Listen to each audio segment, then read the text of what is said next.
Good morning, dear students. Standard plus 2, subject English, book name Flamingo, and we are going to start our second lesson, Lost Spring.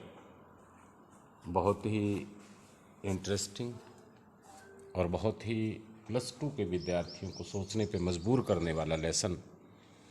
Just like आपने एक poem की थी, the elementary classroom in a slum, ऐसी थी।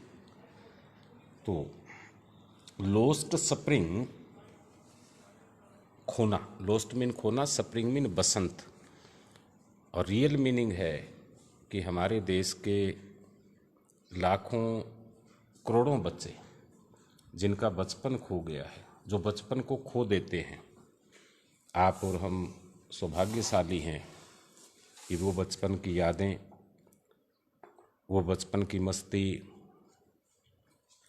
वो बचपन जो बड़े सुंदर तरीके से ग्रोथ हो रहा है, परिवार जो पालन पोषण कर रहे हैं, उसमें आपका जन्म हुआ है। लेकिन हमारे भारतवर्ष में हर छोटे कस्बे, बड़े शहर में जाएंगे, ऐसे लाखों करोड़ों बच्चे होंगे जो ना स्कूल जाते हैं, ना उनका कोई अर्निंग यानी कि कमाने का ज़रिया है, बहुत गरीब हैं। और सुबह से ही वो 4 साल के, 5 साल के, 3 साल के जो ही हो संभालते हैं, गलियों में, मोहल्लों में, बस स्टैंड पे, रेलवे स्टेशन पे कुछ भीख मांगने का काम करते हैं, और कुछ कूड़ा जो डालते हैं, हम इकट्ठा करते हैं, उसके छंटाई करके कुछ पाने का काम करते हैं। तो इस प्रकार के लाखों करोड़ों बच्चे हैं जिनका बचपन यानी कि जीवन गरीबी में एक अंधेरी रात की तरह पूरा जीवन बीत जाता है।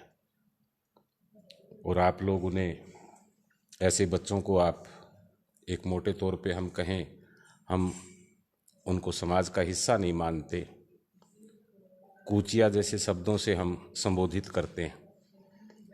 तो लोस्ट स्प्रिंग में 2 स्टोरीज हैं। This lesson has 2 parts. One of the first part is a boy name is Sahib Alam, और दूसरी स्टोरी में हम मुकेश के बारे में पढ़ेंगे। साहिब आलम जैसे अनेकों अनेकों लड़के हैं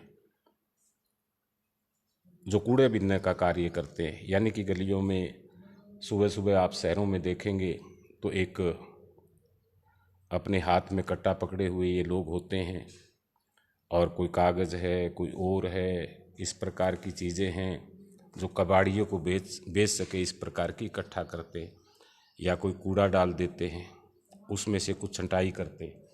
तो स्टोरी क्या बताती है? हाँ, रिटन बाय अनीस जंग। अनीस जंग इज ए वोमेन, एक औरत है, हैदराबाद, और उसके बाद में स्टडी इनकी अमेरिका में हुई, और परिवार ही लिखने में व्यस्त था। तो आपके राइटर ऑथर्स हैं, ऑथर अनीस जंग। समटाइम्स आई फाइंड ए रूपी इन द गार्बेज। गार्बेज होता है कचरा, इन्वर्टेड कोमाज में किसी के बोले गए शब्द हैं कि कभी कभी मैं गार्बेज यानी कचरे में, कूड़े में 1 रुपये ढूंढ लेता हूँ। Why do you do this? Question mark, inverted commas. ये पूछने वाला कौन है? लेखिका है। अनीस जंग पूछती है, आप ऐसा काम क्यों करते हो? आई आस्क साहिब, ये नाम आ गया बेटे, Sahib, home I encounter every morning scrolling the gold in the garbage dumps of any neighborhood. I ask, I for the writer. मैंने साहब से पूछा, जो इनकाउंटर में मेरे को मिल जाता था प्रत्येक सुबह, फार गोल्ड, गोल्ड का मतलब सोना नहीं है, लेकिन ये 1-2 रुपये, 5 रुपये, या कोई खाने की चीज़ या उनके काम आने की चीज़, उनके लिए सोना है। किसमें? गार्बेज में, कूड़े में, कचरे में। डंप्स जो ढेर होता है, ऑफ माई नेबरहुड, यानी कि मेरे मोहल्ले के नज़दीक, आस पड़ोस में साहब नाम का जो लड़का है वो मुझे मिल जाता है प्रत्येक प्रातःकाल को उस कूड़े के ढेर से सोने को निकालते हुए। साहब left his home long ago. साहब ने बहुत पहले अपना घर छोड़ दिया, यानी कि जब 3-4 साल का था तब घर छोड़ दिया। Set amidst the green fields of Dhaka his home is not even a distant memory, यानी कि जो नेचुरल की उसका जो घर था ढाका के बीचों बीच था, लेकिन अब उसके वो याददाश्त नहीं है, अर्थात इतना पूरा याद नहीं है। देयर वर मैनी स्टॉर्म्स, कहते हैं बहुत ज़्यादा वहाँ तूफान आए, and that swept away their fields, और उनके खेतों को बहा ले गए, एंड होम्स, और घर भी बाढ़ में बह गए। हिज मदर टेल्स हिम, उसकी माता उसे बताती है, that is why they left, that is why, इसी कारण से उन्होंने बांग्लादेश को छोड़ दिया। ढाका बांग्लादेश की राजधानी है। Looking for gold in the big cities where he now lives, बड़े शहरों में जहाँ पर उन्हें सोना मिल जाए, सोना का मतलब इस प्रकार की चीज़ें कचरे में मिल जाए ताकि जीवनचर्या चलती रहे, इसलिए वो शहरों में आकर बस गए। I have nothing else to do, अब साहब आंसर देता है कि मेरे पास करने के लिए कुछ नहीं है। ही मटर्स, वह बड़बड़ाता है। लुकिंग अवे, और दूर देखता है। गो टू स्कूल, अब लेखिका कहती है कि बेटे आपके पढ़ने के दिन है, आपको स्कूल जाना चाहिए। आई से ग्लेबली, ग्लेबली का मतलब लापरवाही से मैंने कहा, यानी कि उसका बैकग्राउंड नहीं देखा कि स्कूल कौन बच्चा जा सकता है। Realising immediately how hollow the advice must sound, यानी कि अचानक मुझे महसूस हुआ कि इससे पहले बहुत सी बातें और जाननी जरूरी थी। There is no school in my neighbourhood, वो लड़का कहता है, साहिब इन्वर्टेड कोमाज स्टार्ट होते थे, इसका मतलब किसी के बोले गए शब्द है कि मेरे आसपास कोई स्कूल नहीं है। व्हेन दे बिल्ड वन, यदि कोई स्कूल बन जाएगा तो आई विल गो, मैं जाऊंगा। If I start A school will you come, I again I, writer के लिए। अनीस जंग फिर कहती है, यदि मैं एक स्कूल आरंभ कर दूं, आई आस्क हाफ जोकिंग, जबकि ये थोड़ा सा मजाक था। Yes he says smiling broadly, उसने जोर से मुस्कुराते हुए कहा कि जब आप स्कूल आरंभ करेगी तो आपके स्कूल में मैं अवश्य आऊँगा। A few days later I see him running up to me, थोड़े दिन के बाद भागते हुए मेरे पास आते हुए देखा। इज योर स्कूल रेडी, साहब ने पूछा कि आपका स्कूल तैयार है। It takes longer to build a school, school बनाने में बहुत समय लगता है। I say impressed at having made a promise, और मैंने कितना मूर्खतापूर्ण वादा किया था। That was not meant but promise like mine abound in every corner of his bleak world, bleak का मतलब सुनसान संसार में इस प्रकार के वादे पता नहीं लोग कितने कितने करते हैं, यानी कि बिना लापरवाही से इस प्रकार के वादे कर लेते हैं। After months of knowing him, कुछ महीने के बाद मैं उसे पूरी तरह जानने लगी। आई आस्क हिम नेम, मैंने उसका नाम पूछा तो उसने नाम बताया, साहिब ए आलम, पूरा नाम उसका था। ये अनाउंस, उसने बताया, he does not know what it means, वो इस पूरे नाम का अर्थ नहीं जानते थे। जैसे हमारे नाम कोई कृष्ण है तो कृष्ण भगवान के नाम पे रखा हुआ है, कईयों के नाम हनुमान है तो वो बजरंगबली के नाम पे रखा हुआ है, रामचंद्र के नाम पे रखा हुआ है, तो ये ऐसा ट्रेड होता है। If he new it's meaning, यदि वो इस नाम का मतलब जानता, लॉर्ड ऑफ द यूनिवर्स, यानी इस संसार की रचना करने वाला, यूनिवर्स होता पूरा ब्रह्मांड, सर्वशक्तिमान, इस साहिब आलम का मतलब।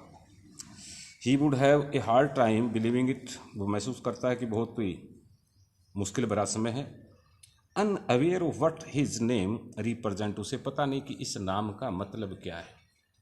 कई बार नाम तो कईयों के नाम होते मोटू राम, लेकिन होता पतला सा है, तो इस नाम का भी पूरा उसको अर्थ पता नहीं है। He roams the street with his friends, अपने दोस्तों के साथ रोम्स, गलियों में आवारा घूमता है।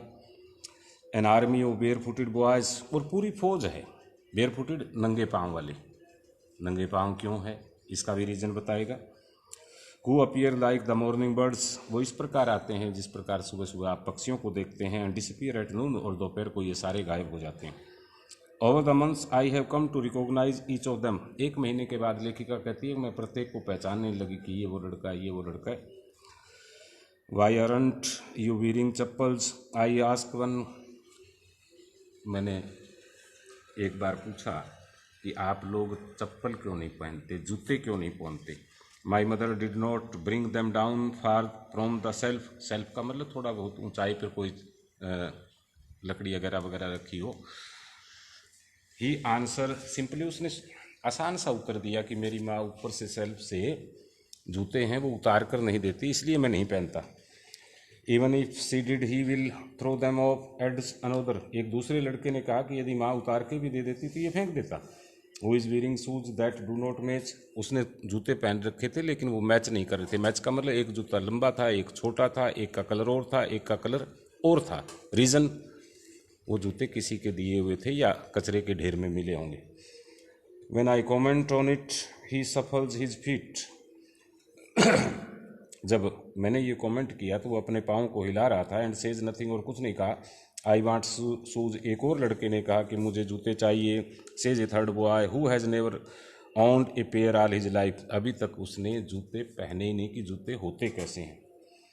Travelling across the country I have seen children walking barefoot. Travelling, लेखिका कहती है कि मैंने देश के बड़े बड़े शहरों में भ्रमण करते हुए बहुत से बच्चों को नंगे पाँव देखा है। ऑन विलेज रोड्स, सिटी के अंदर शहरों में भी और गांव की सड़कों पे। It is not lake of money. कई बार क्या कहते हैं कि ये धन की कमी के कारण नहीं है, but a tradition to stay bare foot is one explanation. लेकिन उन्हीं में से एक लड़का व्याख्या करता है कि ये तो एक परंपरा है, रीति रिवाज है। I wonder if this is only an excuse to explain away a future state of poverty. और मुझे बड़ा अचंभा होता है इस रीति और रिवाज को, कि इस गरीबी को देखते हुए कि उसकी पूरी व्याख्या की जाए। I remember a story, a man from Udupi, you capital है, ये तमिलनाडु का कोई शहर है, वंस टोल्ड मी। तो लेखिका कहती है कि एक बार उदुपी के एक व्यक्ति ने मुझे एक कहानी बताई। As a young boy he would go to school past an old temple. कहता जब मैं लड़का होता था तो एक पुराने मंदिर के साथ से वो स्कूल जाता था। Where his father was a priest पुजारी होते हैं उस मंदिर में, उसके पिता पुजारी थे। He would stop briefly at the temple and pray for a pair of shoes. वो मंदिर के आगे खड़ा हो जाता और भगवान से प्रार्थना करता जूतों के लिए। 30 years लेटर, 30 साल बाद, आई विजिटेड हिज टाउन। लेखिका कहती है 30 साल बाद मुझे वापस जाने का, उस शहर में जाने का मौका मिला। And the temple which was now drowned, यानी कि उस गरीबी में को देखने का, in an air of desolations, यानी जो आपका क्या कहते हैं सुनसान जगह पर। और ये means 30 years I visited the town temple which was now drowned in an air of desolation. एक सुनसान जगह पर है, उस मंदिर को देखने का मौका मिला। क्या देखा? In the backyard where lived the new priest. अब उस मंदिर को देखा तो उसमें क्या था कि पिछले हिस्से में एक पुजारी रह रहा था। There were red and white plastic chairs, वहाँ पर लाल और सफ़ेद रंग की प्लास्टिक की कुर्सियाँ थी। ए young boy dressed in A grey uniform, grey रंग की यूनिफॉर्म में एक छोटा लड़का था, वर्दी पहन रखी थी। Veering socks and shoes, Zarabi भी पहन रखी थी, जूते भी पहन रखे थे। Arrived painting and through his school bag on the folding bed. अर्थात स्कूल से छुट्टी हुई, घर पर आया और उसने बैग को अपने को यानी कि बेड पर फेंक दिया। लुकिंग एट द बॉय, उस लड़के को देखते हुए, I remembered the prayer another boy, उस दूसरे लड़के की याद आ गई जो उदुपी में 30 साल पहले बताया करता था। क्या बताता था? Made to the goddess when he had finally got a pair of shoes. अर्थात उसकी प्रार्थना को परमात्मा ने सुन लिया होगा और देवी माँ ने उसे जूते प्रदान कर दिए होंगे। Let me never lose them, उसे इन जूतों को मुझे कभी खोना नहीं चाहिए। The goddess had granted his prayer, और परमात्मा ने उसकी, देवी ने उस प्रार्थना को स्वीकार किया होगा। Young boy like the son of the priest now were shoes, वोर शूज। तो इस नौजवान लड़के ने उस प्रिस्ट के बच्चे की तरह ही जूते पहन रखे थे। But many others like the rag pickers, rag कूड़ा बीनने वाले, कचरा उठाने वाले, कचरे में से कुछ ढूंढने वाले, कचरे उठाने वाले नहीं, कचरे में से कुछ ढूंढने वाले। इन माई नेबरहुड रिमेन शूलेस, लेकिन आज भी ये जिनको आप कूचिया नाम देते हैं, इनमें बहुत से बच्चे ऐसे हैं गरीबी के कारण, कूड़ा बीनने वाले लोगों के कारण पैरों में चप्पल या जूते नहीं हैं। My acquaintance with the barefoot rag keepers leads me to Seemapuri. Underline, यानी कि ये दिल्ली के अंदर है। जिस जगह का जिक्र कर रही है लेखिका, सीमापुरी एक इलाका है।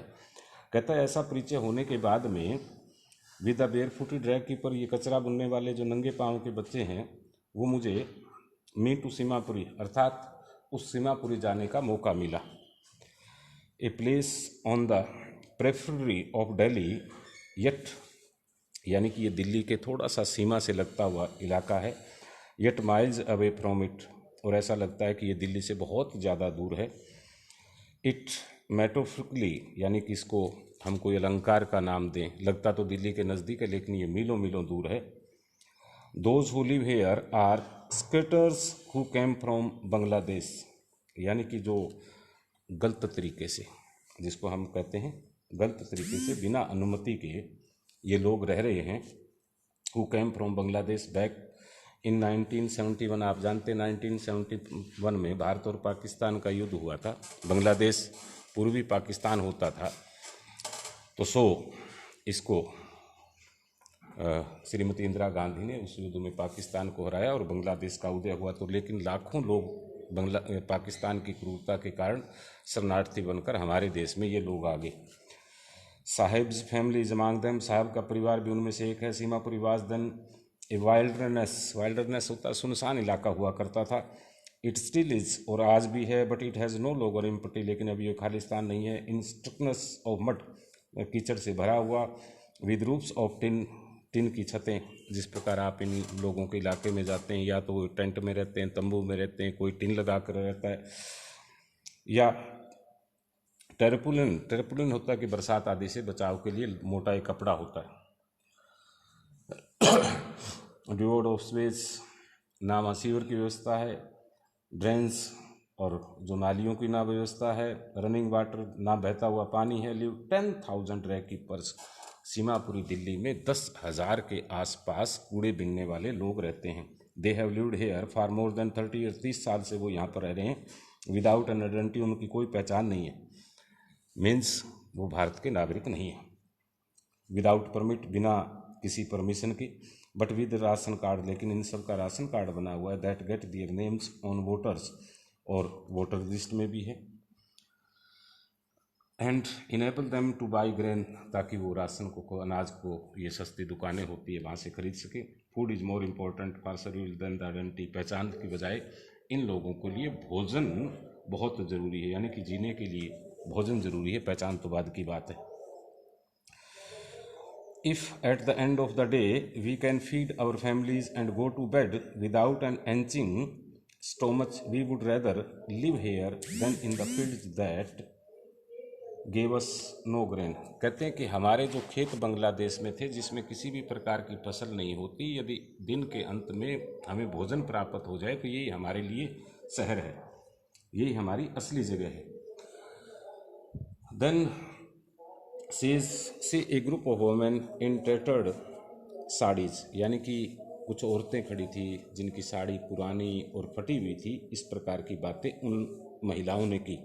When I asked them why they left their beautiful land of green fields and rivers, जब मैंने पूछा कि आपने बांग्लादेश के, आपके खेत थे, हरे भरे थे, मकान थे, वो क्यों छोड़ा, तो उन्होंने आंसर दिया, wherever they find food, जहाँ भी उन्हें भोजन मिलता है, दे पिच दियर टेंट्स, वहीं अपना तंबू गाड़ देते हैं। दैट बिकेम टेंट्स होम्स, और ये टेंट वाले, तंबू वाले हैं, वास्तव में इन्हीं घरों में वो रहते हैं। And children grow up them, बच्चे भी यहाँ पर बड़े होते हैं। बिकम पार्टनर्स इन सर्वाइवल, अर्थात जीवित रहने के लिए इसी प्रकार की आजीविका को आगे बढ़ाते हैं। And survival in Seemapuri means rag capping, और जीवित रहने का मतलब सीमापुरी में है कचरा बुनना। थ्रू द ईयर्स, सालों साल से, it has acquired the proportions of a fine art, और वो लोग इसमें बहुत ही पारंगत हो गए हैं, कचरा बुनने के इस कला के अंदर पारंगत हो गए हैं।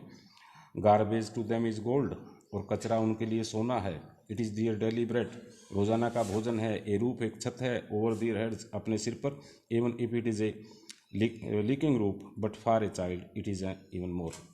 कहता है बच्चों के लिए या बड़ों के लिए, जो भी ये कचरा बुनने वाले हैं, उनके लिए कचरा ही सब कुछ है, वही सोना है, वहीं से वो भोजन प्राप्त करते हैं। Thank you. Rest of part हम कल करेंगे बेटे। तो एक वर्ड मीनिंग आपने पहले करने हैं, उसके बाद में standard and question answer. Okay, thank you.